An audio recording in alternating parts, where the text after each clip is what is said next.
నమస్తే. Stagnation is a disease, movement is a health అని ఒక మాట చెప్తున్నాము అక్యుపంచర్లో, క్లాసికల్ అక్యుపంచర్లో. Stagnation in the sense movements శరీరానికి ఇవ్వకుండా కూర్చునే ఉండేది, లేదా నిలిచినే ఉండేది, లేదా నిద్రపోతూనే ఉండేది.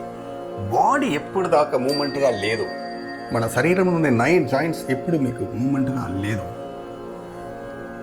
అట్లే స్టాగ్నేటెడ్గా వితౌట్ మూమెంట్ ఆగిపోతుందో అప్పుడు కూడా మీకు రోగం పుట్టుతుంది. దీనిలో పుట్టే ఫస్ట్ రోగం ఏమంట?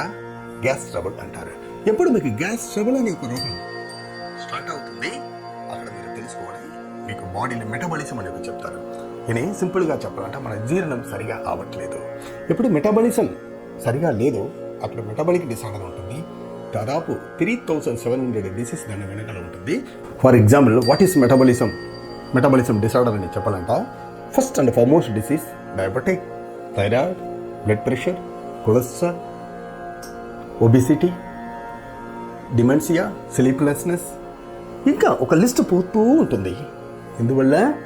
అజీర్ణం వల్ల. రూట్ కాజ్ ఇక్కడ ఏమి? అజీర్ణం. ఈ అజీర్ణానికి రూట్ కాజ్ ఏమి చూసినప్పుడు స్టాగ్నేషన్. కొంచెం మూమెంట్ చేయండి. అన్నీ వైట్ కాలర్ జాబ్ చేస్తున్నాము, టేబుల్ జాబ్ చేస్తున్నాము, వెహికల్లో తిరుగుతున్నాము.